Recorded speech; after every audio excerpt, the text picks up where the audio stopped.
Howdy team. Today we're going to get together and do Excel homework. I'm going to bring up the two files. There's a Word document file and you can see that by the blue icon with the W. I'm going to open that up and run that in the bottom of our screen. Enable editing just means that you can make changes if you wish. So I'm going to go ahead and bring that down. I want you to kind of see how I set up so you can follow along.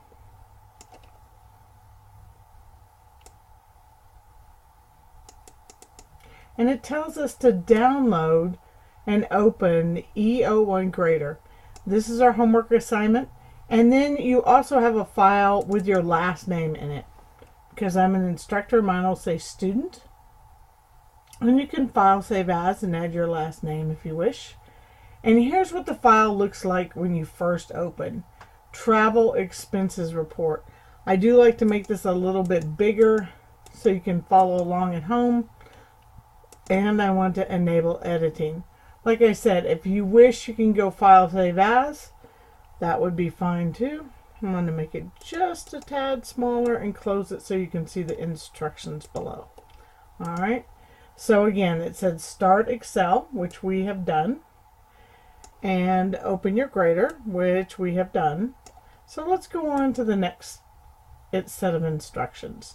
The next set of instructions tell us to merge and center the travel expense report title. Okay, so that's in the range A1 to E1. When we talk about ranges, A1 is the column A, and 1 is the row. So the A1 is right here. And if we take our mouse, click down and drag all the way to E1, we have highlighted that range. Now it wants us to merge and center. You'll usually find this in the alignment panel. So I'm on the home tab and I'm in the alignment panel. And if I come over here to the pop out, it can give me alignment of merge and center, but also, do you see this right here? I'm not sure if you can see it at home. See this right here? There's a pull down menu and here's merge and center. What it does is literally knock down those column walls and make A1 to E1 just one cell. It'll be just A1 cell all the way across. And now we've finished step 2. Let's go on down to step 3. In cell E5, I'm going to turn E5 yellow for you so you can see where I'm working today. Again, I'm in column E. I'm in row 5, and that is this cell right here, E5. Enter a formula that calculates the number of days between the return date, here that is in E4, and the departure date, which here it is in E3. So what they're actually asking us to do is a subtraction problem. Whenever you start Excel, I'm going to write down here on our instructions. Whenever you start Excel, you want to start with an equal sign, and then you want to click the cells. This is making a cell reference. You want to click the cells themselves. So what we want to do is go from the return date, which is E4, and we want to subtract E3. Perfect, huh? So now that we have the example of what we need to do kind of enlarged and big on our instruction sheet, let's go ahead and do that in the cells. I'm going to click in cell E5. I'm going to put an equal sign, and again that equal sign is saying Excel, we're going to do a formula, and then we want to click cell E4. We hit our subtraction button, which is on my keyboard 2 steps to the left of the backspace. It may be on a different place on your keyboard. And then we want to click cell E3.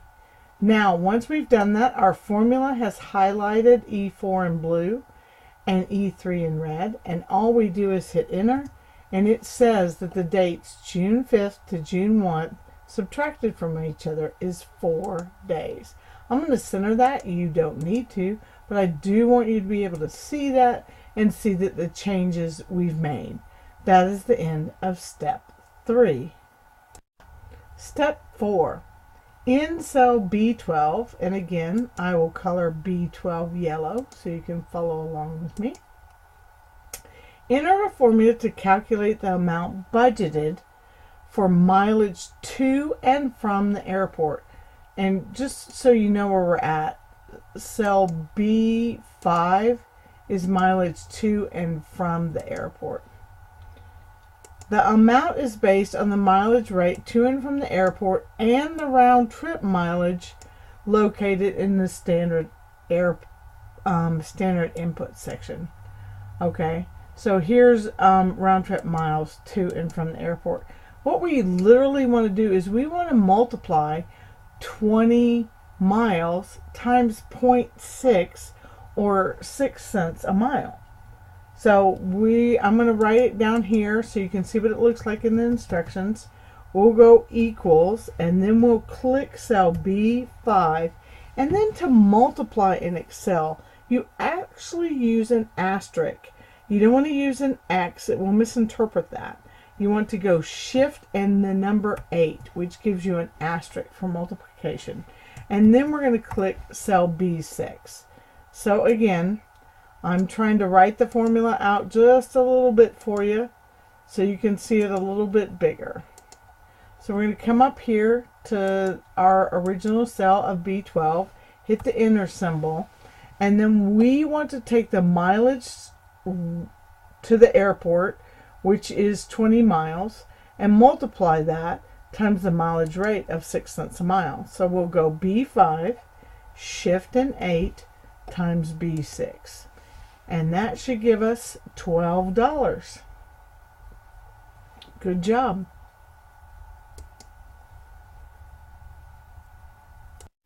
Step 5.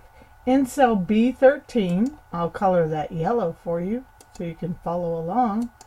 Column B, row 13, airport parking budget. Enter a formula to calculate the amount budgeted for airport parking. So we're going to need to look at airport parking. The daily rate is $9. And how many days are we going to be there? 4 nights in the hotel, but probably another day for parking. Use the airport parking daily rate. So here's our airport parking daily rate right here. And calculate the number of total days traveling. Always add +1 in your formula to include both the departure date and the return dates. So this 4 needs to have 1 more added to it. Let's get started on that formula. That formula would look like an equals to start, because we want to tell Excel we're working in a formula, and then we will click cell B4. Again, B4 is your airport daily parking rate of $9. And then we want to multiply that, which is our shift date, but we're going to put in parentheses the next piece, because it said do it 4 days or 4 nights, but also add 1 more for your travel day. So we're going to click cell E5, and then we are going to go plus, which for me is right next to my backspace, 1. I did a %, I apologize. Plus 1, and then close that parentheses to say we want to multiply the airport parking rate of $9 times the night stay in a hotel plus 1 more for a travel date. So we're going to go here again to cell B13 and type equal. And then we're going to type and click cell B4, which is our airport parking daily rate. We're going to go shift and 8 to get that asterisk for multiplication. Open a parentheses, click E5 for our 4 nights. We know we're going to stay in a hotel, but then we're going to add shift and plus 1 and close that parentheses to add 1 more day of travel. So that's our final formula. Hit enter. And it's saying it's going to cost us $45 to stay in that parking place.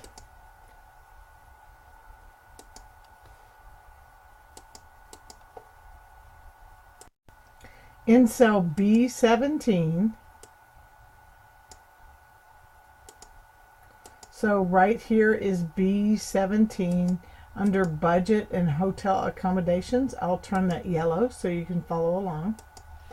Enter a formula to calculate the amount budgeted for hotel accommodations. So your hotel nightly rate is $149. Your hotel tax rate, which we will have to compensate for, is 18%. And how many nights are we going to stay there? 4 nights. This is a little longer problem. In parentheses, add the hotel rate to 1 and equal. And why would we do 118%? Why it says 18% here? Well, we would do that because 18% is the tax that's added onto the hotel daily rate. But we want to do 118% to include our original cost of that $149. So again, we're back to cell B17. And I'm going to type it down here below like I have been. Hopefully that you'll find that helpful. So we're going to click equals to tell Excel that we're doing a formula. And then we're going to click the cell E5, which is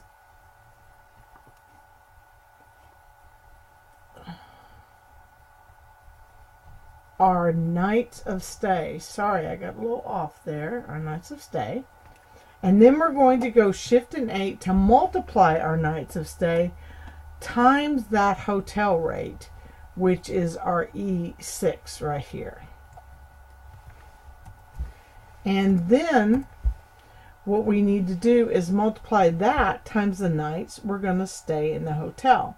So we go Shift and 8 again to have a multiplication, and our nights in the hotel are cell E5, which is 4 nights. And then we need to add one more. Oh, you know what? I made a mistake. I'm sorry. That should be E7 for our, we already have our hotel rate.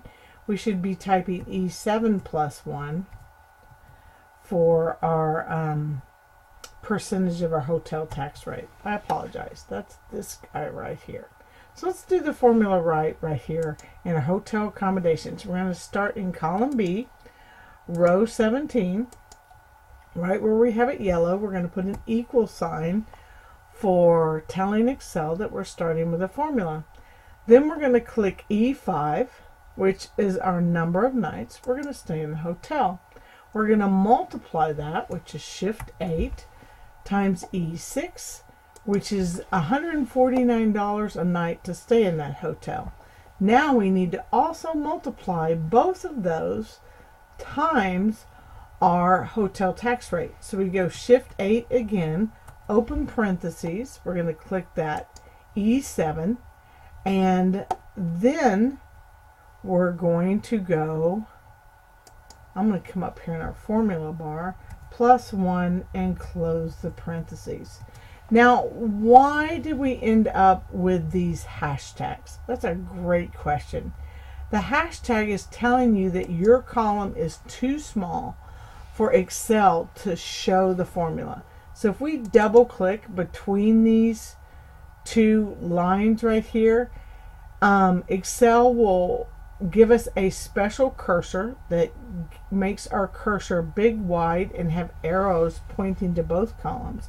And by double clicking it, it auto fits that largest cell to the column length. Okay, now I think we need to do something with our formula. That formula just doesn't look right. Now we have to this point have been typing in the formula cell, but up here is a function bar, and that function bar allows us to see the entire formula. And so what I'm going to do is I'm going to backstep, and I'm going to put a parentheses, and then I'm going to click 1, and then I'm going to go plus, and we're going to go back to this E7, which it doesn't look correct right now either. And I'm going to close the parentheses, and that is not right. Let's stop and see if I can fix our data real quick.